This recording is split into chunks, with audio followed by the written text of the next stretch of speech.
Hey y'all, it's a new double dose episode of Steph and Kat Talk WOW on Steph Miss Eve. We are talking championship contentions in the tag team division, revenge on bullies, and just a constant state of drama and color when it comes to the drama of the WOW World Championship. Again, this is Steph and Kat Talk WOW. Yeah, yeah.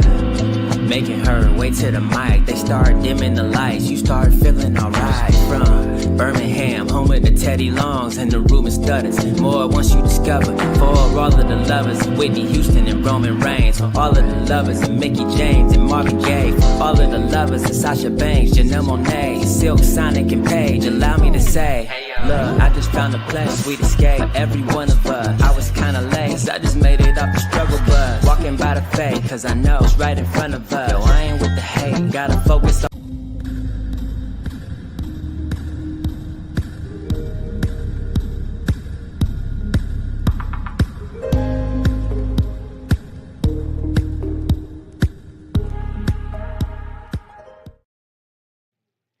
Hey y'all, welcome to a brand new episode of Steph and Cat Talk WOW, brought to you by the Hardy Wrestling Podcast and In Cat We Trust. Of course, I'm your girl, Stephanie Hardy, host and creator of HWP Extra, and co-host of this fabulous show.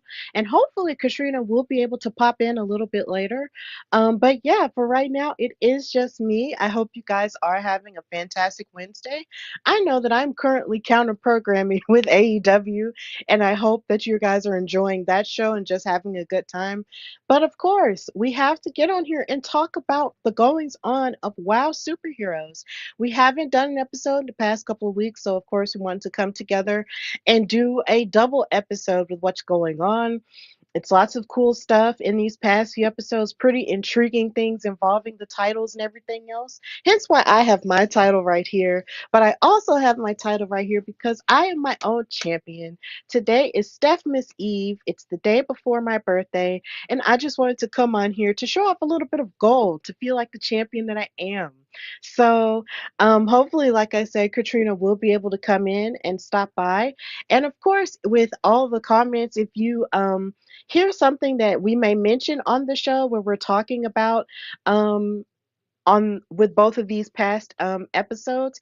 Please go in the comments and talk about what you liked from it, what resonated with you, and who your favorite WoW superhero even is at this point.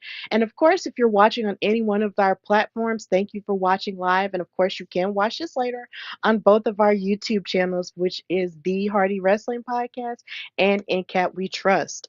So as we get started, we're going to get into the first episode that we will be covering called Game On. And you will hear why this episode was called Game On in just a little bit. So, this episode started with Princess Aussie and Santana Garrett making an entrance together. Two people whom we haven't really seen share a lot of space in this iteration of WoW Superheroes, but they made their entrance, and Princess Aussie stated, as we know, my incredible, talented superstar of a tag team partner, in reference to Tormenta, became the new WoW World Champion. So I was in the locker room thinking to myself, well, damn, what's next for me? Where do I go from here? And then none other than the real life superhero herself, Santana Garrett, walks in. And I said, that's it. She's the one. And Santana got the microphone and said, well, that's just about the sweetest thing anyone has ever said to me. And let me just say, the feeling is mutual. But you know what? Thinking about it, we really do have a lot in common. The fact that both of our tag partners are moving in different directions in reference to Americana. Um, and let's not forget, we're both former WoW World Champions. So it only makes perfect sense that we fight for the WoW Tag Team Championships tonight in the main event. So this was them sort of setting up what the main event was going to be in this episode. And then they showed a recap of Santana's most recent singles victory over Genesis, which explained why she was sort of able to move into the tag picture to have a match against Holly Swag and Penelope Pink.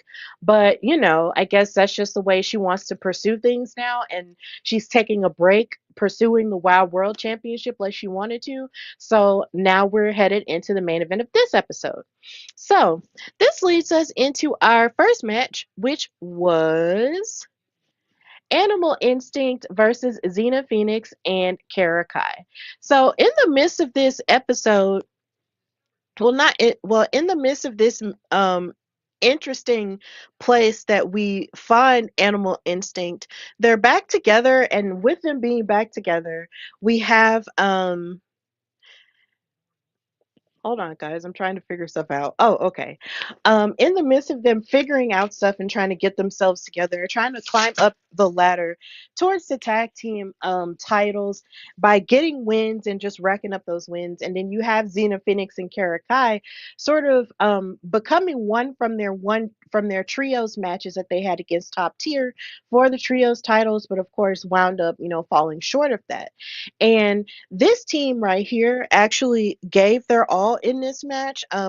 David McLean also talked about on commentary how he tried to play with Katarina Jinx's whip that she comes out with, and how he really couldn't make it snap the way she does. And I'm just like, well, you don't you kind of have to be a professional for that, David? But it's okay. Um, in the midst of that, the match got started with with Katarina and Xena. Katarina was using a lot of sneaky quickness to slide under Xena Phoenix and pull her down. Xena, of course, gave her um, martial arts background in arm drags to Katarina, and then Kara Kai was able to tag in and kick KJ and kick Katarina, and then she was able to tag in Goldie, who got a knee to the stomach, but then continued, and then they both crossed their arms together and double kicked Xena and Kara Kai over. It seemed like the chemistry was on point for both of these teams, but it seemed more on point with Animal Instinct as the match went on. Goldie ran from Xena Phoenix at one point and leaped over the rope, but then sprang Xena Phoenix's neck on the rope and then tagged Katarina in. Katarina proceeded to step on Xena Phoenix, and then they hit a double suplex to Xena Phoenix as well. But Xena got the upper hand by Katarina's mixed leg drop, and then she tagged in Katarina, who gave a clothesline series and proceeded to give her patented kicks um, to Katarina. But then Goldie decided to come in and hit and knocked Xena off of the rope, and then they were able to hit the pause for effect in order to win the match. So Animal Instinct is out here racking up these wins, hopefully, climbing up the ladder so they can become the next WoW Tag Team Champions. It seems like there's a long line of people who want to get that opportunity, so they've added their names to the ring, and that's pretty cool. There's a part of me that still wants to see Xena Phoenix be a singles competitor and just see her, just go off on her own and go after the WoW World title, because she was someone who I did pick earlier in the year as someone who could be a champion this year, and it just seems like she keeps falling back into the tag team side of things, and it's just kind of irritating for me. But I guess we'll just see what happens there. And honestly, I just miss Tara Strong with Kara Kai, because it just felt like ever since Tara Strong wound up leaving, or basically getting thrown out due to injury because of top tier, Kara Kai has just been missing a little bit of something. And it makes me really sad, because the Dojo Defenders were such an amazing tag team. So the idea that Tara Strong is not with Kara Kai at this point, it's just kind of, there's just something missing in the rhythm of things. But I guess we'll just have to figure out what happens from there. But Animal Instinct wound up getting the win here.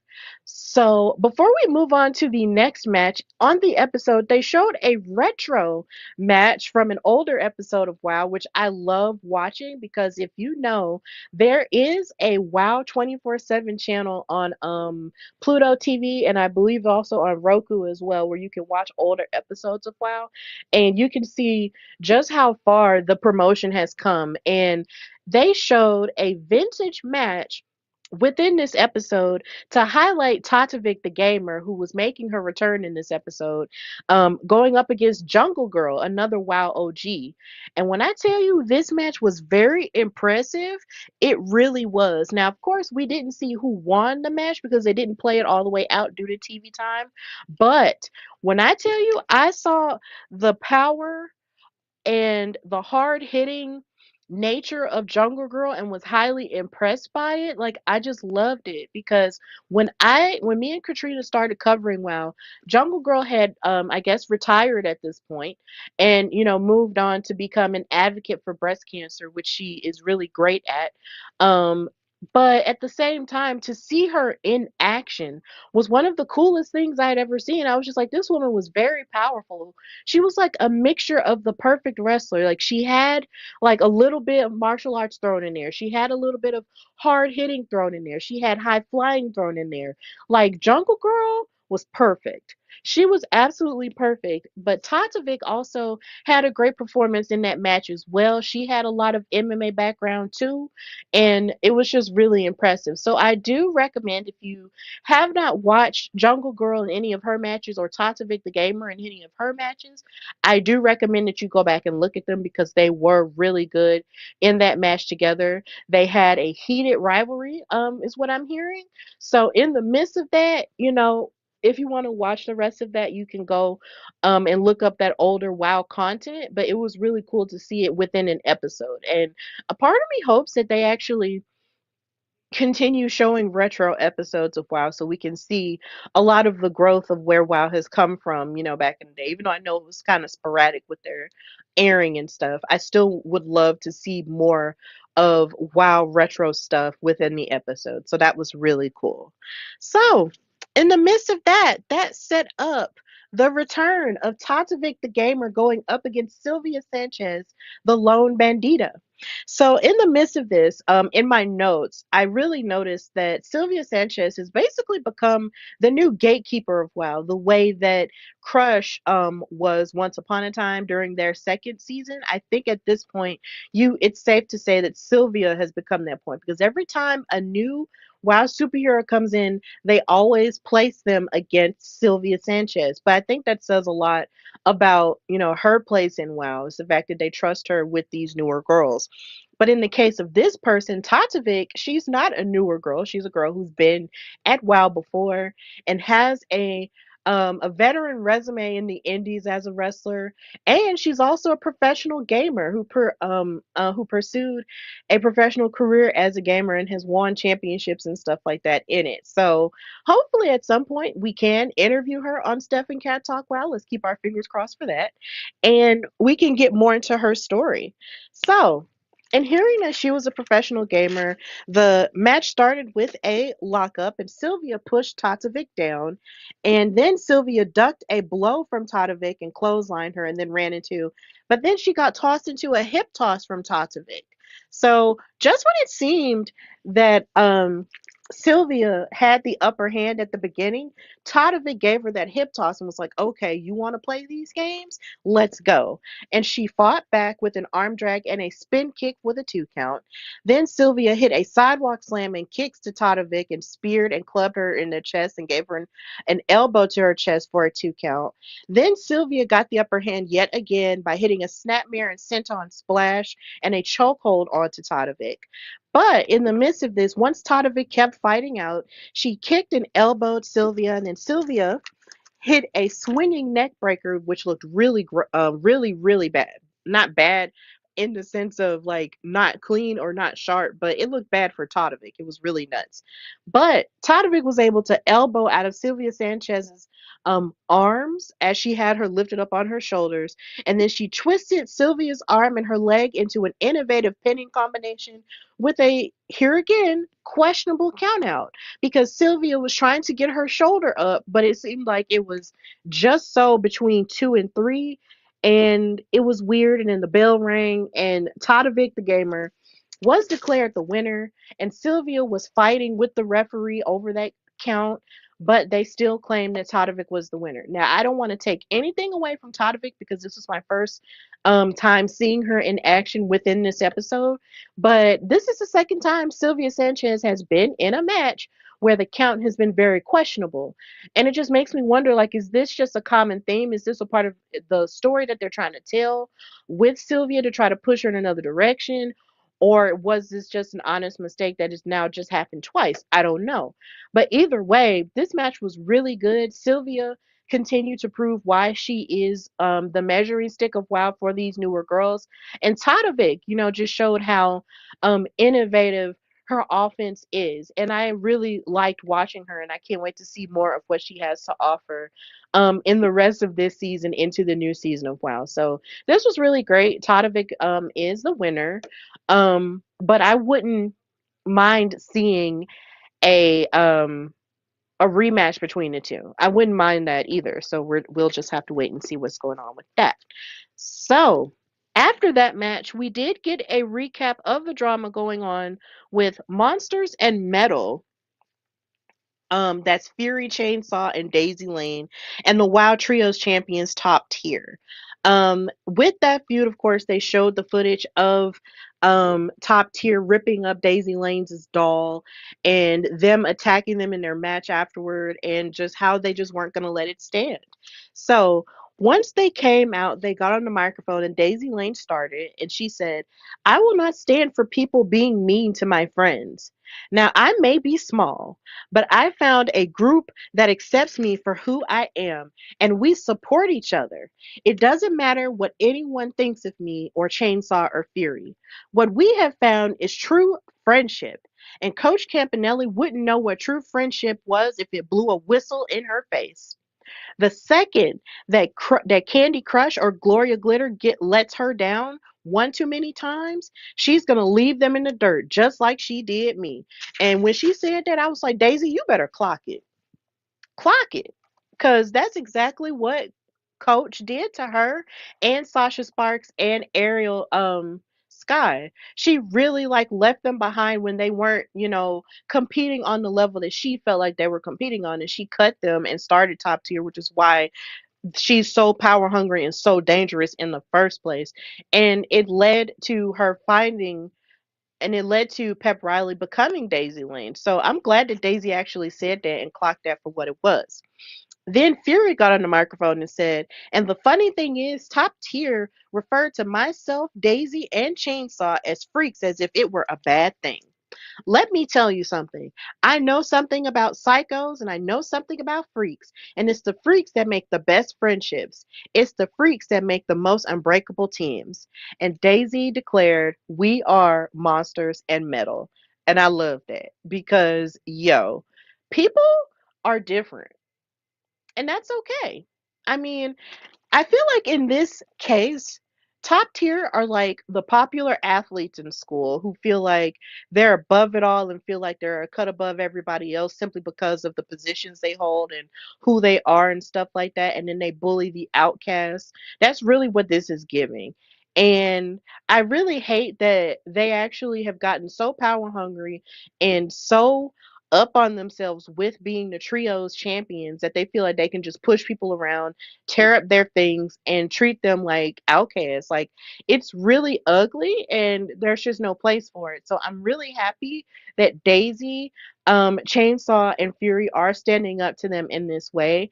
And the gag is, as as funny acting as top tier likes to be, they almost lost those titles against Monsters and Metal. And I'm gonna need for them to actually have another match where they challenge for those trios titles, because they literally almost had it. But mm, it's whatever. So after that promo, we went backstage with Sibley Skulls, who set up the main event, which was for the tag titles. And I just never get tired of seeing Sibley Skulls. I know that she is really busy as a correspondent in so many different areas of sports and everything, but I would still love to have her on the show because she is just so beautiful, so stylish, and she's just so energetic every time she comes on the screen. Like, she is always boom, like, this is what's going on here, this is what's going on here. And then she engages with the superheroes so well and asks them, what are how are you guys feeling and all this other stuff. She's just very energetic and she's just locked into what's going on. So We love Sibley over here, and if she ever wants to be on our show, she's more than welcome to it. Um, so we move on to the main event, which was for the WoW World Tag Team Championships. With Santana Garrett and Princess Aussie going up against Holly Swag and Penelope Pink of the Fab, I guess you could say three now? The Fab Three? The Tremendous Three? Um, I don't know. It's kind of hard to think of a name for just, three. It's been the Fab Four for so long that I just don't know how to come up with a name for them. So we're just gonna call them Holly and Penelope. So as this match got started, the match started with Santana and Holly, and Santana got the upper hand with arm submissions to Holly Swag, but then Holly reversed it, and then Santana countered with the side headlock takeover, and then Holly elbowed out and gave the same headlock takeover to Santana. But Santana hip tossed Holly in the opposite corner, and then tagged in Princess Aussie. But then as Holly got swung into the opposite corner, she actually pushed Princess Aussie around and was talking trash to her. And that was something that was kind of irritating me because I think this is the second match where I've seen Holly Swag talk hecka trash to the person that she's in a match with, or hecka trash to the audience. And it's just like, girl, like she just has the world's brashest attitude, and it's just like, girl, come on, stop it. So Ozzy finally tags in, and then she gave a sliding clothesline to Holly for a 2 count. Then Ozzy splashed Holly and then gave a snap suplex and a leg drop for a 1 count. Then Ozzy got her foot stomped on, and then Holly was able to finally tag in Penelope. And this was where, here again, magic happens every time Princess Ozzy and Penelope Pink just touch each other. And I put it in my notes because I feel like there isn't anything more that I could say about them that hasn't already been said whenever they fight each other. It's just always amazing. I just don't want to repeat myself or sound like a complete shrill when it comes to these two, but they just, every time they lock up, it's just magic. So Princess Aussie and Penelope Pink fought each other, and it was great. Princess Aussie gave arm drags to Penelope Pink, and then as Princess Aussie got on the apron, Lana Starr interferes and pulled her off the apron while the ref's back was turned, and Holly jumped in and proceeded to jump on and beat up on Princess Aussie outside of the ring, and this just irritated me. And then Lana grabbed the sock of rocks and then gave knees to Aussie as well with Holly. I'm sorry. And then Holly gave Princess Aussie a snap suplex and then tagged in Penelope Pink again. And then we saw a bend and snap from Penelope to Aussie into the turnbuckles. And then she did the bend and snap again. And that was just really cute. So they then went on to do the photo op on the ropes and attacked and then they attacked them and proceeded to attack them even more. And then Holly hit a shining wizard to Princess Aussie for a 2 count. Then Aussie kicked Holly and got the upper hand again and tagged in Santana, who blazed through Holly and Penelope by herself, hit her rise and shine and her super kick, and then Aussie hit a dragon whip suplex, and then Santana got held down by Lana, and then they hit a double V trigger. And just when it seemed like Holly and Penelope Pink were about to get the victory, out comes Lindsay and Lori Carlson to break it up. Of course, the match ended in a DQ. But of course, they still got their beef going on. They're not finished with each other. They proceed to brawl and fight, and that's where the episode ended. So I'm not gonna lie, I actually liked the fact that Miami Sweet Heat came and interfered with the end of this match. As much as I love Princess Aussie and Santana Garrett down and would have loved it if they won those tag team titles, let's be serious. The beef between Holly and Penelope and Miami Sweet Heat is not finished. It's not finished. Like, they got into a brawl backstage, and that was the last time we saw them fight. And I honestly feel like there needs to be a rubber match in a cage. Like, I am still of the notion that there should be a cage. There should be a cage match between Holly, Penelope, and the Carlson sisters. It just has to be because they They've tried regular matches and they didn't work. They tried the lumberjack match and that didn't work. So I just honestly feel like if you're going to do anything, put them in a WoW cage, find the cage wherever it's at, buy a cage, I don't care. Put them in it and let them fight for the tag team titles. Or at the very least, if you still want to be fair and give Santana Garrett and Princess Aussie another chance, considering their chance got messed up, put all three of those tag teams in a cage and just watch them wreck each other. Like, that's just what I want to see. Like, I just feel like that's the only way this issue is ever going to get solved with the WoW tag team titles. It just has to happen. Put these tag teams in a cage. Yeah. WoW in a cell. Book it. Book it, David. Book WoW in a cell, please. So that was how Game On ended. We got a return on WoW. We got a vintage match, and we got, a continued beef within the tag team division. It's really cool stuff. So now we're moving on to the next episode, which was titled Green with Envy. So this episode aired last weekend, August the 30th and the 31st. We got a recap of the beef between Top Tier and Monsters of Metal, which led to, of course, which is leading to their match in this episode. And we went straight into the action in this episode. We had match number one, which was, well, not that, but sorry, y'all. Operating things by myself. It's fun. Um, oh my God. Give me a minute. We had Gigi Gianni versus Gabriella Cruz, another new wild girl, who is racking up wins. And of course, this beef sort of lies in the fact that Gabriella Cruz is a new girl and she more recently beat BK Rhythm.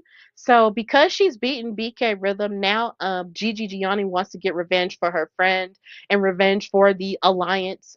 So in the midst of this, of course, BK and the rest of the alliance came out with them.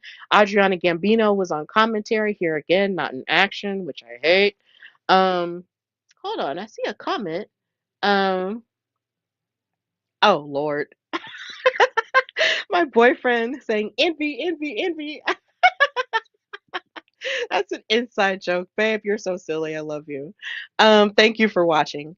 So the name of the episode was Green with Envy, and that's why he did that. Green with Envy, Envy, Envy. So in the midst of this, BK Rhythm has this rap going on that she wants to dig at Gabriella Cruz with, and I wish Katrina was here just so I could bug her with it, and I wrote it down. And then Adriana offered a cheetah print outfit to David McLean, and she was just like, and David was like, I like your outfit with the animal print. And then Adriana was like, do you want one? And then David was like, I don't think I'll look good in it. And it was so precious, like the way he said it. He said it like a sweet grandpa, like, I don't think I'd look good in it. And that was just so sweet. But BK's rap went like this. That last match was beginner's luck. I was gonna kick out. I was just a little stuck, okay? Shut up. Shut up. Gigi, mess her up. And then on commentary, Nigel and David were throwing shade at the fact that she rhymed up with up. And honestly, I feel like if we can live in a world where Eminem can make words rhyme with orange, then you can do up and up in a sentence. Like people have gotten away with much worse in rap, so we're not going to do that. So leave BK alone. So the lockup got started. And Gigi and Gab would get Gigi and Gabriella. Gigi gave major blows to Gabriella in the chest and then charged into the turnbuckle and gave a roll up pin for a 2 count. Um, Gabriella got up and she really, the general theme of this match was the fact that she didn't give up even when Gigi gave the very best of herself in this match. Gabriella lit up Gigi with multiple kicks and gave like a half flip and a cover for a 2 count. Gigi pump kicked Gabriella and then got tossed over the top rope by Gabby. And then Gabby went for a crossbody, but she wound up getting caught by all three members of the alliance midair and then tossed to the floor. And it looked really painful. And I was just like, oh my God, girl. That was bad. Then Gigi attacked Gabriella on the apron and kept banging her head on it. And then she continued the attack with kicks, and it had and like I said, Gabriella kept kicking out of every attack that Gigi put on her. She even gave her double knees a la Mercedes Monet, the GOAT, and she kicked out. And then, of course, the Alliance hit the album cover with double knees on the ropes. And then BK choked out Gabby on the ropes, but she still kicked out. Then Gabby elbowed Gigi and then gave her a hip toss and drop kicks and gave an enziguri series. And then she got fired up, but then Gigi tried to knock her down with a backbreaker. And then the Alliance tried to interfere in multiple ways across the ring, but it wound up failing miserably. And Gabriella hit a hurricanrana for the 3 count. So Gabriella is now 2-0 against the Alliance. She has beaten Gigi and she's beaten BK. She beat the Brat Pack. So I guess at this point maybe she'll have to fight Reina Del Rey. Um I guess that's gonna have to happen, but I'm good with it. Like if she has to fight through all members of the alliance, then I am absolutely okay with it. Cause she has been rising up. Now, of course, she did. I don't remember if she won her debut match. I don't think she did, but she's taken that and sharpened her game and gotten better. And in the midst of her getting better, she's embarrassed the alliance. And I'm more than sure Adriana Gambino isn't going to like that too much. So I guess we'll just have to wait and see what comes with that. But I do love that Gabriella is rising up on her own, especially considering I did see her in her action in NXT. So getting to see her rise in a new promotion is really cool. So big ups to Gabriella Cruz for now being 2-0 against the alliance. That's really cool. So yeah, in the midst of this, after the match, we got a backstage promo from the environmentalists who proceeded to run down Big Rig Betty and Jesse Jones for so many reasons. They accused them of not caring about the earth, humanity, or its creatures, and they planned to turn them into leftovers of meat. And it was just like really crazy. So, because the environmentalists are vegetarians, I feel like they also showed a recap of their kale. I put that in my notes because it's not a recap of beef, it's a recap of their kale. And that was the best thing I could come up with. Y'all, I'm corny. I know I'm corny, but y'all love me anyway. So, this led to the next match, which was between the environmentalists and oh my gosh, please bear with me. Here again, doing everything myself. Um, why isn't this button moving, y'all? I'm sorry. Okay, there we go. We have the environmentalists versus Jesse Jones and Big Rig Betty. In the midst of this, Betty and Jesse ran to the ring. They make a beeline straight to the ring. They don't even do their entrance for real. And they start to beat up and brawl with Scout Parker and Sprout Greens. And in the midst of this, Betty has to calm Jesse Jones down. She was like, "Look, we need to calm down or we'll get DQ'd." And it was just really funny to see at the very beginning. So in the midst of this, Betty volunteered to start the match against Scout, and she dismantled Scout piece by piece. Then Jesse tagged in and battled Scout with an Irish whip, a Thez press, and elbows. And then they both gave a double elbow to the chest of Scout Parker for a 2 count. Sprout then was able to get the upper hand and grab the stick and hit Betty with it. And then she got knocked off the apron in the process of that. Then Scout and Sprout isolated and attacked Betty throughout the middle part of the match. Sprout choked and snapmared Betty, and then she gave a split, like sort of like I don't want to say like a hip strike. It was kind of like a hip strike split into Betty, which I thought was very impressive athletically, but that was a 2 count.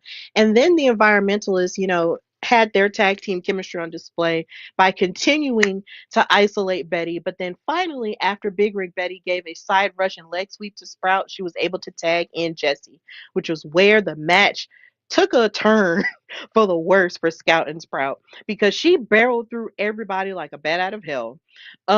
She and then in the midst of barreling through both members of the environmentalists, both Jesse and Betty hit a double schoolgirl roll up for a 3 count, and Big Ridge and Bourbon got the win. And after that, um, after with them celebrating their win, Scout and Sprout tried to attack them from behind, but then they called them on their bluff and proceeded to beat up on them even more. And they took the stick and ripped up the signs that they had on the stick. And then Big Rig Betty cut a promo saying, "Now, I know you, David, saw those environmentalists take Pop's stick. They beat us up outside that picket line and did all they could to take us out, but they didn't." And then Jesse said, "Scout and Sprout, you don't even know this stick has more experience than you could ever be blessed to have. And it's obvious you didn't come to this match with any respect. That's why we had to beat it into you." And I loved it because clearly the stick was like an heirloom, which is what they said on commentary. It's like an heirloom. It's almost like if somebody decided to like break into my home and take a mirror that I have that was passed down from my great grandmother to my grandmother to my mom and to me. I'm going to hurt you. I'm going to find you and I will hurt you, like on some taken type stuff, because you just don't mess with family. Um, you don't mess with family, and you definitely don't mess with family heirlooms. Like that's just trash. And the idea that the environmentalists did this, not knowing the history that the stick embodied, I think they just thought, well, this is a piece of nature that they're not appreciating. Let's just take it. No, that's not what that was at all. So in the midst of that, they had to get their lick back. And I'm glad they got their lick back and got the stick back and everything because it means a lot to them. Tracy Smothers trained them. And sadly, he's no longer with us. So that makes it mean a whole lot more. So you can't just take people's things and just expect them to just be okay with it. Like that's trash. So I'm glad they finally got their stick back. The environmentalists learned their lesson. And I just want to send healing vibes to Jessie Jones because she did just have a surgery in recovering from her cancer diagnosis. So I absolutely hope and pray that she continues to heal in the best way possible and come back to wrestle and raise all kinds of hell. So yeah, big ups to her. So after this, we get a medical update on the WoW World Champion Tormenta. They kept showing her journey to the WoW World title and kept showing clips of her, celebrating having the WoW World title. But of course, in the midst of this, she gets injured during her title reign in her match against Reina Del Rey because she wanted to be a fighting champion after just winning it. And she hurts her shoulder. So we finally learn that she is on medical leave and that she has not been stripped of the title, but she does hope to be back as soon as possible. And this made me happy to hear because I didn't want Tormenta to be stripped of the title when she just won at number one. But it also made me feel some type of way because at one point, when the Beast got injured, of course, injured and attacked, she had to be stripped of the title. And I was just like, well, couldn't there have been a point where the Beast could have kept the title the same way that Tormenta is being allowed to keep the title? I don't know. But in the midst of it, I'm just glad that at this juncture, Tormenta isn't being made to, give it up because that just really would have bummed me out. So, in the midst of this, we hear from Paula Mayfield, who wishes Tormenta a fast recovery, and she vows, as the Colombian GOAT, to be prepared to face Tormenta for the WoW World Championship and said that the headlines will read Colombia defeats Mexico. I still have not had a chance to do my research on the possible history between Colombia and Mexico, but I do hope to find out what it is because that's the second time that Paola has mentioned it. And I'm just like, what am I missing here? What am I missing? I'm going to have to put on my glasses and do my reading on what happened between Colombia and Mexico because she keeps mentioning it. So, after that, we hear from Sibley Skulls again, who gets an exclusive backstage look at the training of Top Tier, the WoW Trios champions. She talks to Coach about, their process and how they train. And Coach Campanelli revealed that Top Tier trains 7 days a week at the WOW Performance Center. They call it the training center, but I just wrote PC because I was just writing really fast and I just said, okay, WOW Performance Center. And Crush feels like they bleed greatness and that nobody can see or sweat with them, which is what Gloria Glitter said. And, they always keep themselves sharp because as you saw, like in the episode, they were like, one, two, three, huh, 1, 2, 3, huh, and all this other stuff. So they're literally always training, and it's abundantly clear that this is what I guess Coach Campanelli wanted from Team Spirit that they just weren't giving. So now there's a level of excellence that she's expecting and training that she's always expecting from them, which makes sense as to why they are so good as a trios team. But at the same time, them being so dangerous to all the other girls is just really reckless and ridiculous and power hungry, and I'm just really tired of it. So that's where we are with that. But yeah, they had that cute interview, and it was cool to see them, train with each other with their WoW jumpsuits. But yeah, I'm still ready for Top Tier to learn their lesson. So we find out that this weekend we will be seeing a new WoW superhero, Nikki Nashville, go up against the former WoW World Champion, the Classmaster. And I am 100% ready for that because I love me some Nikki Nashville. She's cool and she's very powerful.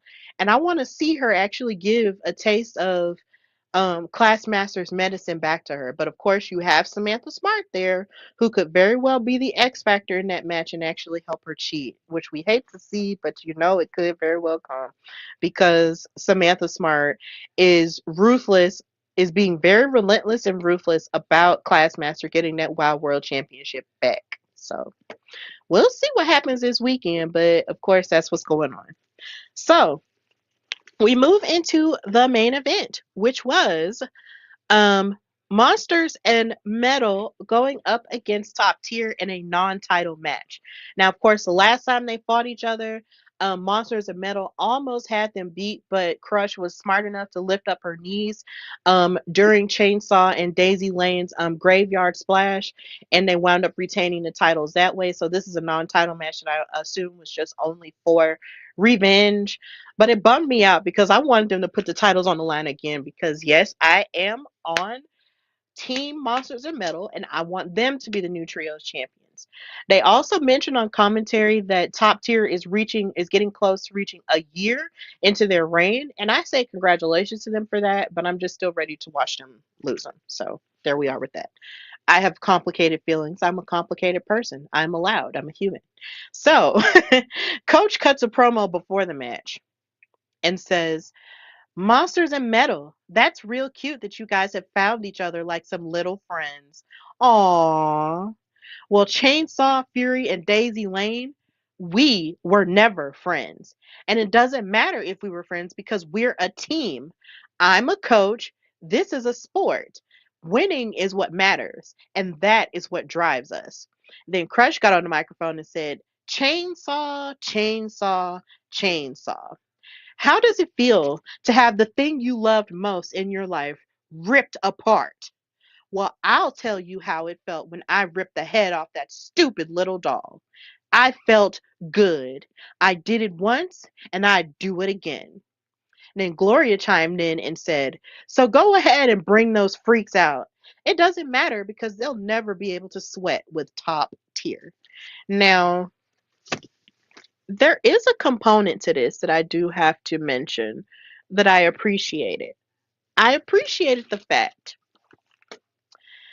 that Crush mentioned how Chainsaw tortured her in the past and ripped up her boxing gloves that were given to her by her late grandmother.